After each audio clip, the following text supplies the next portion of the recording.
Hello and welcome everyone to another episode of BrooksFlix. So, I'm your host, Mr. Flix, and we're going to be talking about more Albert Brooks films as per usual, as with every episode. But I know we all love Albert Brooks. Who doesn't love Albert Brooks? So, we're going to keep going. And this time we're going to talk about the classic Albert Brooks film, Looking for Comedy in the Muslim World. So, hello? Hello. Oh, I don't know who you are. I don't know who you are. I'm BretFlix. Who the hell are you? I'm Dana Henson. How did I get here? Last thing I remember was one of those little smart cars heading right for me. And now I'm here. Wait. I had to defend my life. I died. I met Rip Torn, and we defended my life, and I got to move on to the next stage. This must be it. What is this? Well, this is... Well, you're on BrooksFlix, the show. Where's BrooksFlix? Well, you see, in this dimension, because I've ascended too, because I ran over with a lawnmower, and... Oh, man. Yeah, it was bad. It was real bad. They put you together pretty good. Yeah, well, you know, the cosmetic surgery is pretty good in this dimension. So I died, and then I came here, and then we're lucky enough to be in the Albert Brooks dimension now.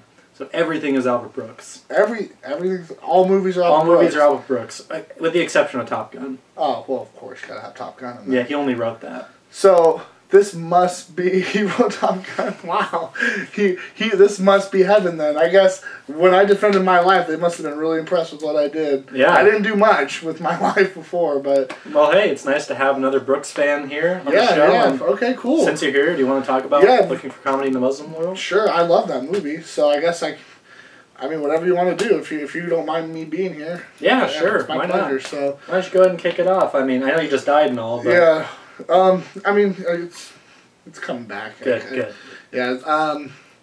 Well, I guess Looking for Comedy in the Muslim World.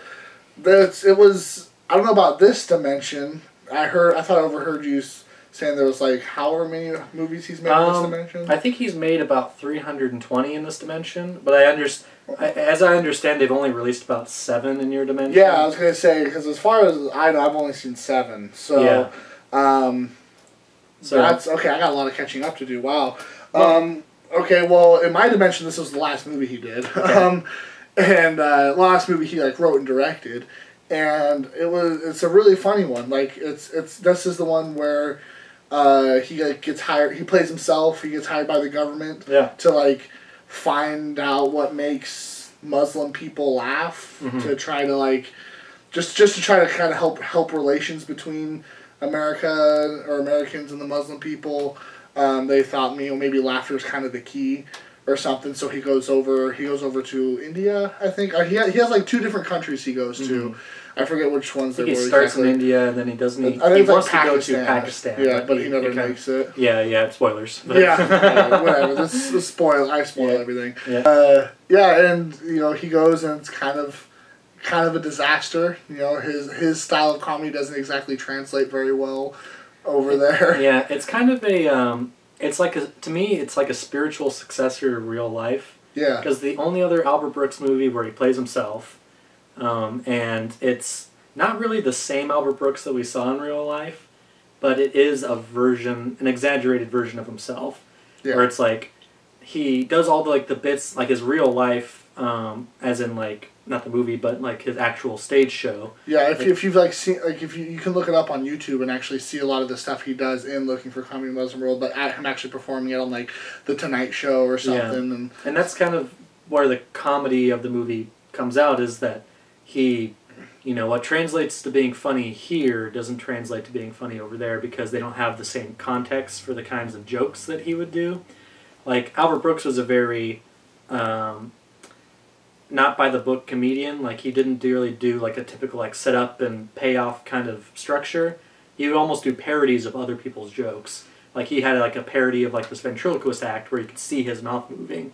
So it's that was the funny aspect of that bit, is that he's this horrible ventriloquist. Yeah, and I love that bit he does where he's gonna do the improv piece, and like he's like, okay, shout out some details, and he writes down all these details that the audience comes up with, and he can't work with him, so he literally changes every single one to something he then comes up with. Yeah, but to them though, they don't have that, like the comedy, the style of humor is different in India, so it's like they don't, like if you don't know what a ventriloquist is, you can't find a poor ventriloquist funny. Exactly. Even a good ventriloquist, you really wouldn't find all that funny. Exactly. Yeah, and so that's kind of where I think a lot of the best bits of comedy come out, is that they send him on this mission, you know, because they're basically like the fifth on the list of like the government. I think didn't they want to send like Robin Williams or something? Yeah, somewing like Woody Allen. Yeah, and then they're like, well, you're like our fifth choice. Yeah, they're all busy working. Yeah, but like he isn't working, so they just send him, and they send like a comedian who just he's egotistical in a way to it's like they should be finding this funny because this is funny. He doesn't ever question like, well, maybe this just doesn't work. Like, he's like using his own comedy as like, this is like the benchmark of what should be funny, and like, but it doesn't really work like that. Blames on the people for not getting it. Like, even when they understand a lot of the stuff he's referencing, like the part's like, who's here seen The Exorcist, and everyone's like, I've seen The Exorcist. Yeah, his parody of The Exorcist isn't working still. So yeah. But it's kind of sad because it is the last one he did. And I heard that he's not all that interested in directing anymore. He did, as I understand in your dimension, he did some writing too.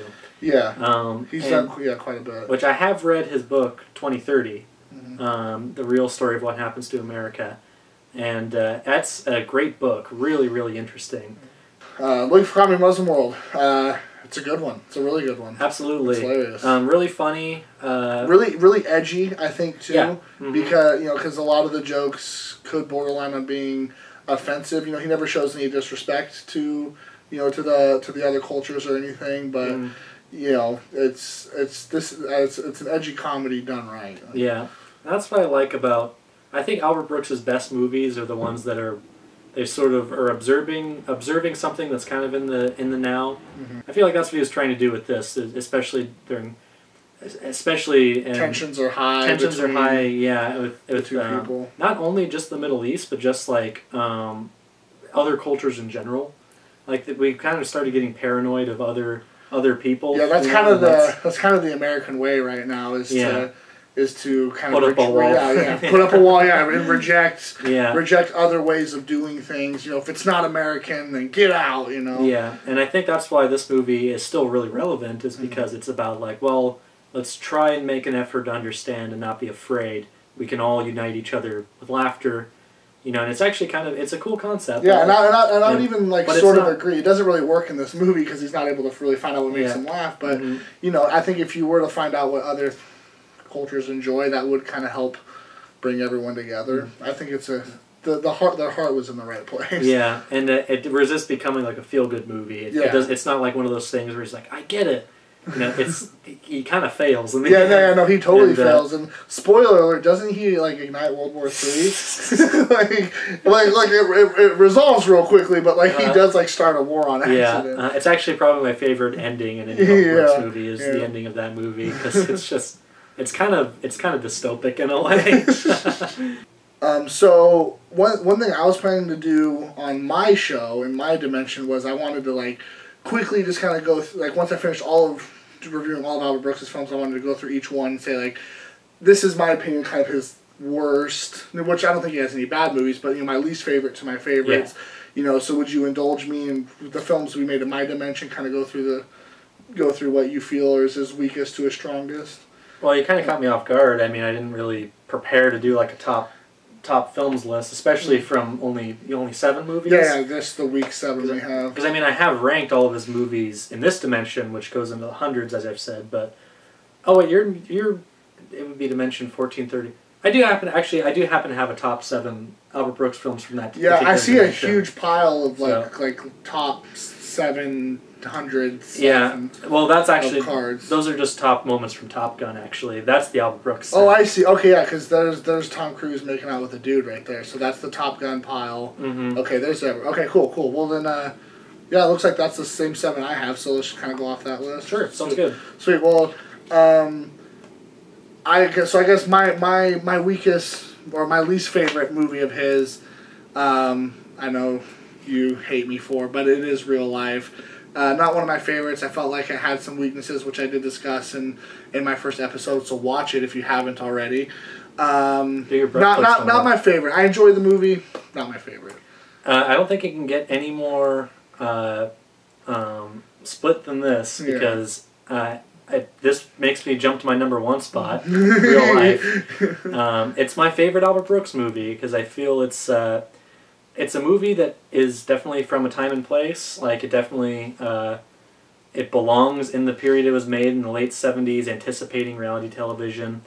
But I think it's still his funniest because of just what he observes about the nature of filming people and trying to capture this whole notion of trying to capture reality.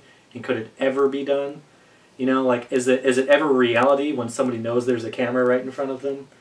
Everything he does to make it real is making it more unreal in a way. Yeah. And it's a complete farce. It's totally over the top, exaggerated. But that's what makes it so great is that he's just so manic. It's kind of a parody of that driven artist who has to do something important, but ends up really ruining people's lives because of it. And it's brilliant. I think it's one of absolutely his best movie. Yeah, it was okay. Moving on. So what was your number 7? What'd you pick? My number 7 for me is actually going to be The Muse. Wow, okay. Yeah, I think it is a really funny movie. Lots of really good moments in it, lots of good set pieces, great cameos, really funny one-scene moments. As a whole, I don't think it's the strongest movie as far as like the way the plot is structured and the way, especially the way it resolves. Yeah, it wraps up. It wraps up real quick. This is The Muse was number 5 on my list. I really enjoy this movie. I can put it on any time and enjoy it. And I like how you get to examine the creative process that Brooks goes through and debate whether or not Sharon Stone's really helping him or kind of just you have that conflict. I agree it's not one of his strongest movies, but I think it's just very, very entertaining though. Oh yeah, I absolutely agree. And I think like it's it's like one of the first Albert Brooks movies I saw, and it really like got me interested in seeing more because it was so funny. But then once I saw kind of his other movies, I feel like are more multi-layered. Yeah, it's one of those things where when like there's a difference between seeing one movie from a certain artist and then seeing a bunch of movies, and then then you kind of have all those movies as a backdrop to judge that movie by. So it's like a movie really is better and or worse when you are more familiar with a director's or an artist's kind of body of work. Yeah, definitely not a bad movie, just not his funniest. So you're number 6. Yeah, number 6 is Looking for Comedy in the Muslim World. That would be my number 5. Oh, okay. Yeah, kind of in the middle for me. Yeah. Same thing for me. I mean, obviously, we've already done our talk on it, so I don't have much more to add. But I still really like this movie. It's low on the list, but it's still an awesome movie. Yeah, and like I said, one of the better endings out of the movie. Because that's one thing I think. Half of Albert Brooks' movies have bad endings. Yes. The other half have great endings. Yeah, and I don't know if I mentioned that when I did my original review of Real Life, because I think Real Life even though I don't care for the movie that much, might have my favorite ending of all of his, where he lights the house on fire and he's just like he kind of loses his mind. Completely insane. Goes totally nuts. Yeah. And your number 6? My number 6 is going to be Modern Romance. Okay, that one is a bit higher up on my list. Where does it fall for you? For me, it's number. It's difficult because my number 1 is kind of split. I did pick I do have only one movie in my number 1 slot, but my number 1 and number 2 are pretty even for me. But for me, Modern Romance falls as number 3, so you can kind of take it as number 3 or number 2. I don't know. Gotcha. But yeah, it is my number 3 choice. I have it so high just because I love the honesty in the film and how the movie is not exactly his most entertaining, but for me that was kind of the whole point of it because you are just watching someone kind of dwell on his own sadness, and there's no plot to the movie, so a lot of scenes are just him just sitting around his house being depressed all the time, but he does it so well that it felt tangible, the realness of those scenes to me. Yeah, I think you're absolutely right. There is something really uncomfortably real about this movie. And very uncomfortable, yeah. Yeah, and that's why I kind of have it low on the list, is because it just doesn't make you feel good watching it. That's just all there is to it, really.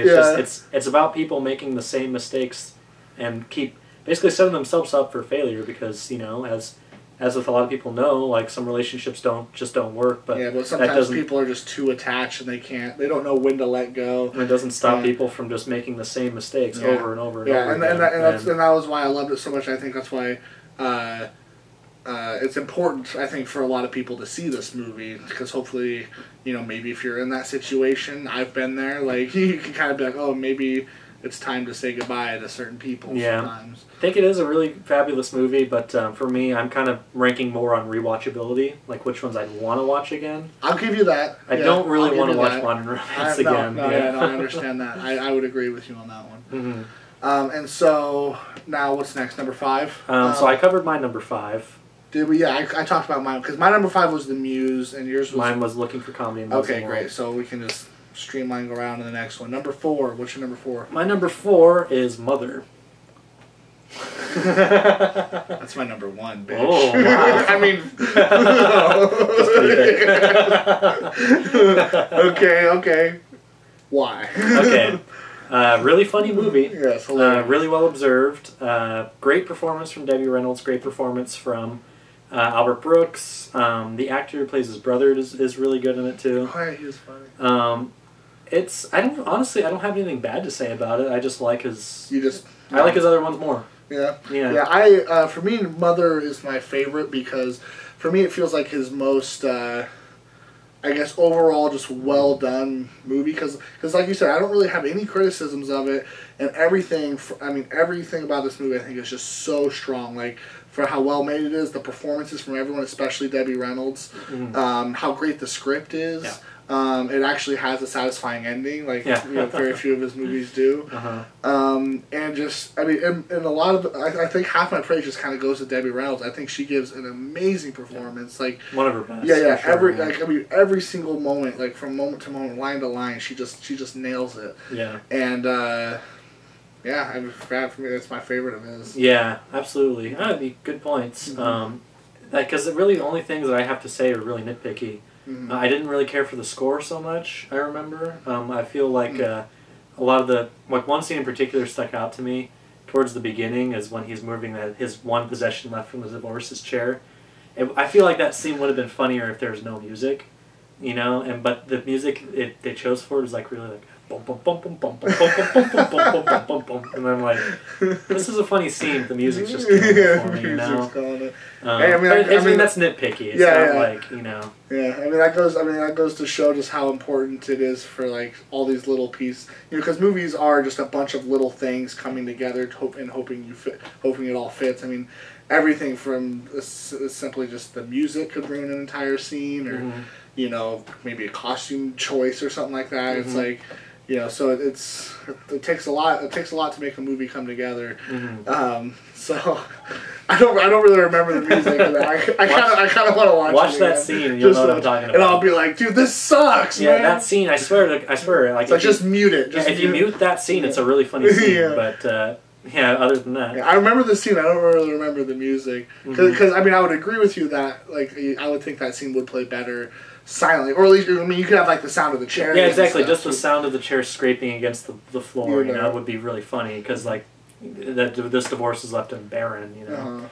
But anyway, you know, we could talk more about Mother, for sure, but we should move on to our next pick. Yeah, and my number 4 pick was Defending Your Life. Oh, okay.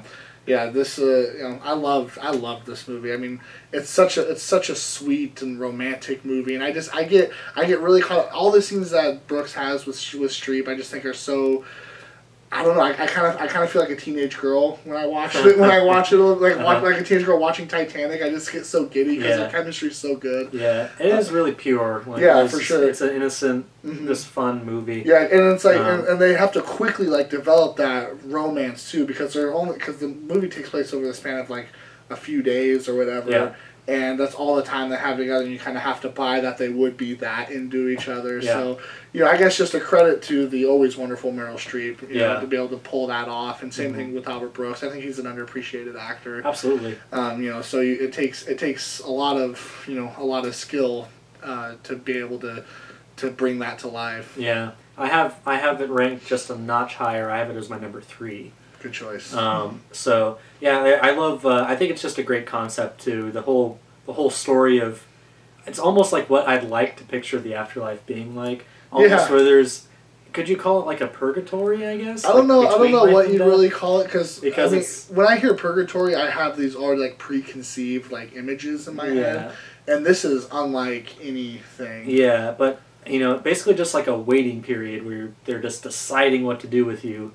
And while you're waiting, you have like all this, like the best food, the best hotels, like all this treated like royalty essentially. Yeah, and I love. That's kind of the fun part about it. Is like, he goes to get breakfast, and in like 5 seconds he has this plate of like amazing food. Yeah, right as he orders his food, it's right there. Yeah, like I love how everyone gets their chance to defend their life, and no one is just it's like no one's just automatically evil, and it's like no one's like, oh, you did too many bad things, you don't get the chance, you go right back to her. Yeah. So it's like everyone has the opportunity to kind of almost like maybe not justify it, but just kind of like at least try to bring people to understand why they did the things they did. So I like how just fair that is, and that maybe I'm reading too much into it when I say that. Maybe that's how Brooks sees everybody.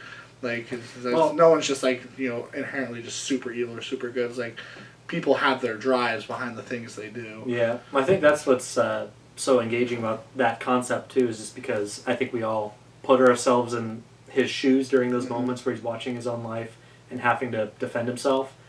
Because, like, when I watch it, I just put myself there and be like, can I really... Yeah. Some of the things I've done, can I really, like, stand there and talk and say, like, well, this is why... I learned something from this. Like, because... Sometimes we just do stupid things, Right, and there's the different ways to like interpret the things you do. Where because that other lawyer who's such a strong lawyer, where she's just like, oh, you were a coward, and he's like, no, I was doing the right thing by not hitting the dude back. It's like, so yeah, it's a really really great movie. One last note, I lump this into the bad endings of Robert Brooks. I don't like the ending. You don't like the ending? No. I'm almost there, but I wasn't quite with it. I was with it. Because I love the romance of it. So like, if you are totally into the romance, it works. But for me, I was into the romance, but I don't know. Yeah, I would agree that it wraps up real quick because it was literally just like, I'm gonna chase Meryl Streep. I'm gonna go wherever she goes. I don't care what happens, and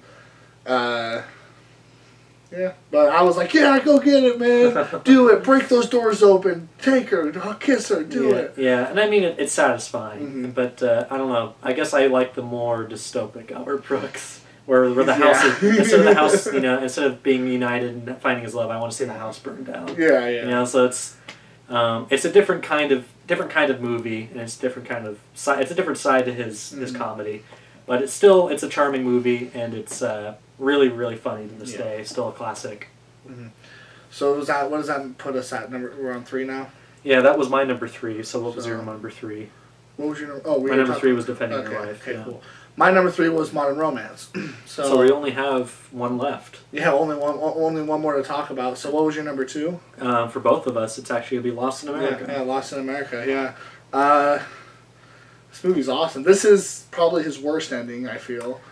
I like the ending. I do like the ending. The ending, man. It wraps up super quick. Yeah. But I do like the fact that, because I mean, it's another example of failure. It's another example of them setting out to change their lives, but then they just end back right where they started. Yeah, right where they started. People never learn. Yeah, maybe I would have liked maybe an extra beat in there or something, because the movie's really short. It's only 90 minutes. Yeah, and it could have been like an hour 45. Yeah. I think so. Maybe just another scene, because it's literally just like, man, our lives suck, and then one of them just goes, let's go back to where we started. Yeah, and then you get a quick little montage of them traveling back to New York or LA, whichever city. Yeah, well, they go. Yeah, that's right, because I guess they don't go back to where they started. They just go to New York, where they were supposed to go. Oh yeah. Yeah, but and then then he just gets out, and That's it. I like the point that the movie's making, but I would just prefer just a little more meat there, I guess, in between. For sure. I can see where you're coming from, but I do, even though I acknowledge that the ending is rushed, I still think it's a fitting ending for the story. So Lost in America, it's a great movie. Yeah. Do you just want to run down just the numbers real quick, just to review? Sure. You go first. Good for yours. So starting from the top, my number one was Real Life. Then goes down to Lost in America, Defending Your Life, Mother, Looking for Comedy in the Muslim World, Modern Romance, and The Muse. Good list. I have some differentiations. My number one pick was Mother, then Lost in America, Modern Romance, Defending Your Life, The Muse, Looking for Comedy in the Muslim World, and Real Life. Good deal. Yeah. There's some disagreements, but I mean, we can both agree that Albert Brooks is the man, that he's one of the greats. He's underappreciated. How he doesn't have an Oscar, I don't know. Yeah. I think he's only been nominated one time, Just and one. it was for acting. Even I figured he doesn't have a writing Oscar. That blows my mind. Yeah. Which that's a good transition to kind of talk about some of his acting. Yeah, because the third part of this video is we were going to talk about other movies you should check out, not just these ones that are available to stream on Netflix, except for Defending Your Life. I probably should have said that one, they did take that one off.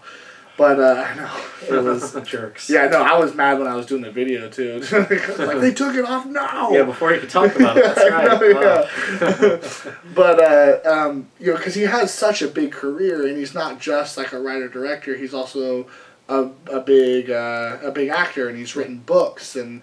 I believe even plays. I'm not sure. Don't know about that. Yeah, but he's done. But he definitely screenplays. But he's one. Lots of screenplays. And he's also done tons of really great and classic and influential stand-up routines. Yeah.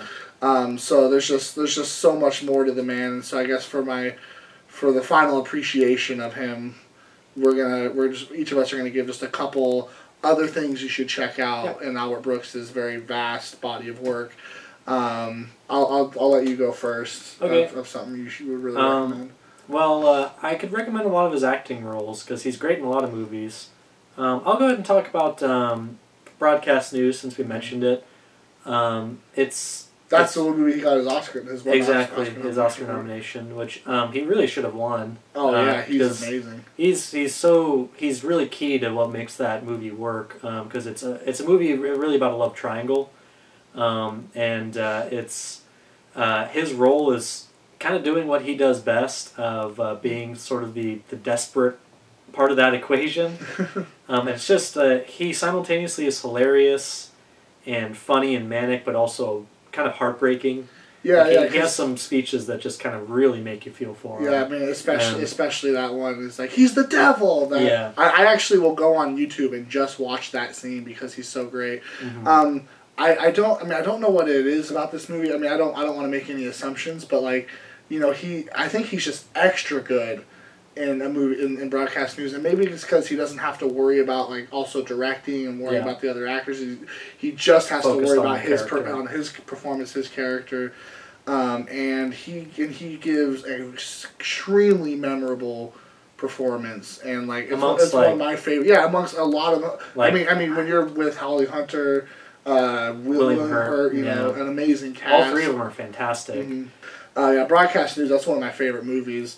I wish that was available to stream on Netflix, but it's not. It was for a while, but I would say go out of your way to try to track down a copy of the movie. Rent it online or something. Yeah. If you have a video store in your town, which we no longer do. Yeah. Sadly. Watch Broadcast News. It's a really great movie. So, what other project would you want to highlight? The one I really want to highlight is Drive. Yes. Drive is a great, great movie, and Albert Brooks, this will sound strange, is terrifying in that movie. That's kind of why this movie stands out. Albert Brooks is a comedian. He's one of the funniest men of all time, but in this movie he plays a villain, and he plays a ruthless villain who at any given moment will hack your neck open with a knife if he must, which he does to one really pretty memorable sorry scene. guy. Yeah. Oh man. In a pizza joint. Yeah, with Ron Perlman.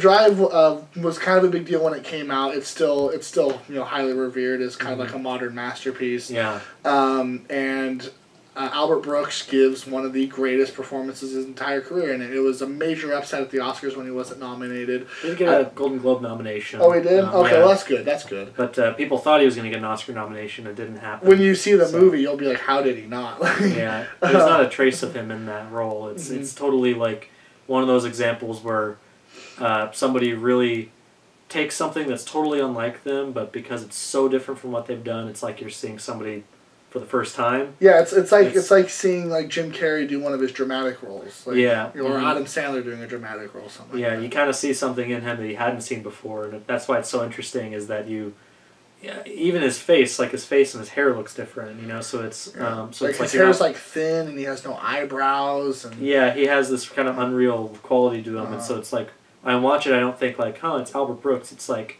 it's just he's somebody who's completely disappeared into this role. Yeah, and like also really just scary and intimidating, and and to think that like that performance has been in him this entire time, and we haven't seen. I mean, after decades of him being in movies, I don't know what his earliest movie was. I think the earliest movie I've seen him in was like Taxi Driver. Taxi Driver. I mean, that's mid-70s. So to think it took him 30, almost 40 years to finally nail like this role where we can see the side of him, and it was well worth the wait. And I know that for the longest time he was trying to get like a villain role, like because he really wanted to expand himself as an actor. Almost got Mission Impossible 3. Yes, almost did. Which would have been awesome, but I'm sure you're gonna say you're glad he didn't. I'm glad that Mission Impossible 3 didn't happen for him, because then otherwise we probably would have gotten this. Yeah, because he would have been totally satisfied. Okay, I did my villain role, and then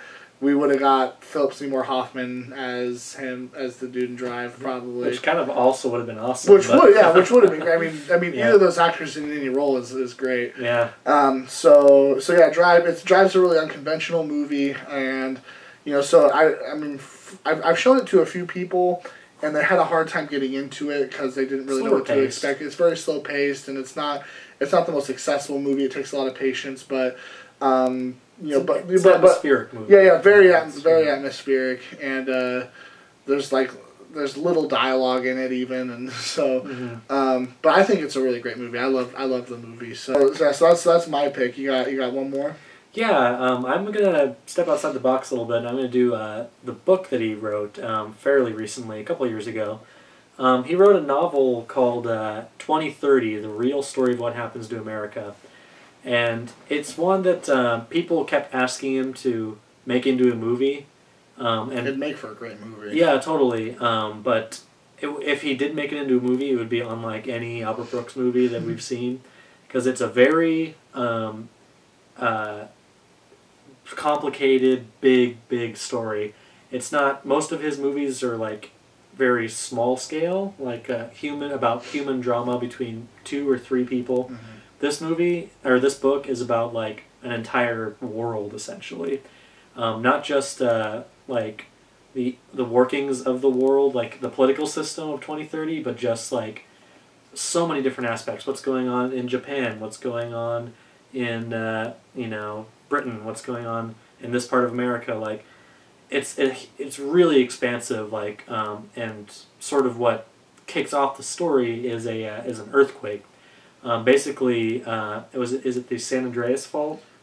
The one that's been, saying they're going to snap? I haven't read the book, but I know I'm pretty sure it's ready to snap. Yeah, I think the San Andreas fault finally snaps in the year 2030, predicted, and basically it just causes this massive earthquake, so huge that it essentially levels the city of Los Angeles, and the damage is so great that there's no way the American government is in such dire financial straits that they can't repair the damage, and so I won't give away too much of what happens, because then it gets really interesting of how they do repair it, and it basically essentially involves the world powers, an interesting working of the government, and a lot of really interesting characters within that, because you see the major players essentially are the president, a group of younger men and women who essentially hate the old people in the U.S. because basically all the money is being dumped into Social Security, yeah, because they found a cure for cancer, and so people are living a lot longer, and the age cutoff for people is more like 100 than 80. So basically people are living longer, more money is putting in Social Security and different funds for old people, and young people are paying for it. So it's about a group of young people who are frustrated with that, a group of old people who are satisfied with that, the president, people from China, all over the place. It's a very big scope novel. I can't imagine if he did make it into a movie, he'd have to cut a lot of stuff out. Get Roland Emmerich to direct. It almost is like a comedy version of a Roland Emmerich movie. Yeah. Honestly. Yeah, that's just all I could picture, because it involves the president and the military. It really is. Except that's a perfect example. It's a good version of a Roland Emmerich movie. So. I could totally. I mean, from what you said, I could totally see why Albert Brooks would want to make a movie a book like that. Because movies have to be very contained stories and get to the point a little bit, whereas books can really, you can, any idea you have, you can make as long and detailed as you want. Yeah, let his imagination go wild. Yeah, that's why there's books that are thousands of pages long. Not a lot of movies that are over 3 hours. So. Yeah. I mean, this one's average length. I think it's 350 pages. That's not so bad. It's really great. I highly, highly recommend it to anybody who's just looking for a good read. I picked The In-Laws. Just kidding. You want to talk about crap? Yeah. But if you, for being serious though, because I mean, you mentioned Taxi Driver. That's another. Yeah. I'm trying to think of a really quintessential, Brooks role. Yeah. And I guess you just have to say Finding Nemo. I mean, which. Nemo and Dory now. Yeah, and Dory. That was kind of him coming back to the mainstream for a brief moment. In fact, Finding Nemo is also joked about a lot in the comedy in the Muslim world. He'll be he's talking to some people in India, whichever country, and he's like, I'm Albert Brooks. I'm an American comedian. Who are you? I was like, I was in this movie. They're like, I don't know. I was like, I was in Finding Nemo. Oh, yeah! Yeah. And that's kind of been his reputation ever since. He saw that early on. I mean, what was the year after he did Finding Nemo. He knew that's he knew that from the rest of his life. And, I did an episode with a buddy of mine, and I was just like, he's like, name some movies Albert Brooks, and I named a bunch. He's like, no, it's Finding Nemo. Yeah, I know Finding Nemo. Yeah. So that's kind of what his reputation is going to be solidified as, which isn't necessarily a bad thing, because Finding Nemo is a great movie. Yeah. I haven't seen Finding Dory. But I love Finding Nemo. That's one of my favorite Pixar movies. Yeah. One of my favorite animated movies, and he's so funny in it. And it's an Albert Brooks character. Yeah, it totally is an Albert Brooks. Definitely. That's what it's perfectly cast. Yeah, that's what it's always impressive with Pixar, because they reference the things the things they model are definitely not kids movies, but they make them definitely kid friendly. Yeah. Because it's really kind of an Albert Brooks-ish kind of movie. He's a very for sure. neurotic, overprotective parent. Yeah, you couldn't get a kid. Everything around him. You could not get a kid to watch and enjoy Lost in America. Yeah. But you could. I mean, everyone loves Finding Nemo. Yeah, and it's kind of interesting how they kind of emulated that Albert Brooks persona, but they made it into a really accessible, entertaining, fun, colorful kids movie. And of course, Ellen DeGeneres is a great cast. The two of them are perfect together. They have great chemistry. And it's finding. That's really what's great about Finding Dory, is just getting more of that. It kind of repeats a little bit of what Finding Nemo does, and it gets really good kind of around the halfway point. Finding Dory does, and when it kind of just branches off and does its own thing. Because the first half you're kind of thinking too much about Finding Nemo and how it did it a little better. But still, both really entertaining movies. Finding Nemo is definitely a great movie. Finding Dory's an entertaining movie, a good one. Yeah. So I guess that pretty much kind of wraps up my Albert Brooksathon that I've been doing. I mean, every episode of my show, I've been doing it for a month or maybe a little over a month, and it's all been Albert Brooks. I gotta find something to do with myself now that I've done all of his movies. I don't know what. Well, you've come to the right dimension. Yes, I might just stay see. here. I mean, because I think it's. I mean, obviously, it's up to you whether I get to go back to my dimension or not. I hope you at least let me like stay a weekend or so. But well, see these Albert Brooks movies we'll never get in my dimension. Well, I'm gonna tell you something. Because you had real life on your lowest spot on your list, that clearly means you didn't learn anything from the dimension that you were in. So I'm sending you back to learn a lot more about Albert Brooks and the brilliance of his films. I knew that would bite me right in the butt. It's from the second I did. Well, if you find your way in my dimension, you'll get yours. Don't you worry about that. All right, we'll see what happens. Yeah. I'm just gonna keep making BrooksFlix, and just like that, we're enemies, and that's okay. But yeah, Albert Brooks. Obviously, I love the dude. This is my way of, celebrating him and his movies, and I wish he would write and direct some more.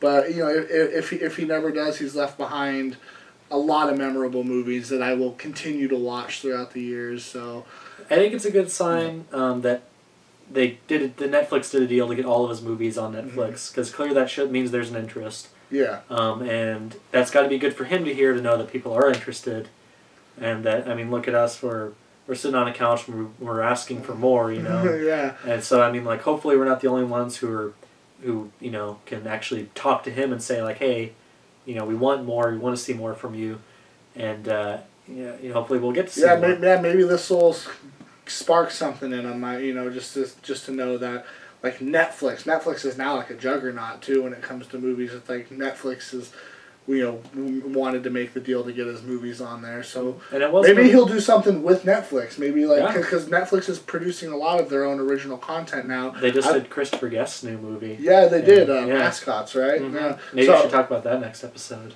That'd be cool. Yeah, totally. Oh man, if only Christopher Guest movies were on. Oh. Yeah, that could be. I would not go to work. I'd be at home all the time. Yeah. Man. I think Best in Show might be on there, which is a great movie. I love Best in Show. So I guess I'll just close that. This won't be the last you hear on this show about Albert Brooks. I know I'll find ways to bring him up again. I'd love to have him on the show, Albert. If you're watching, I would love to just.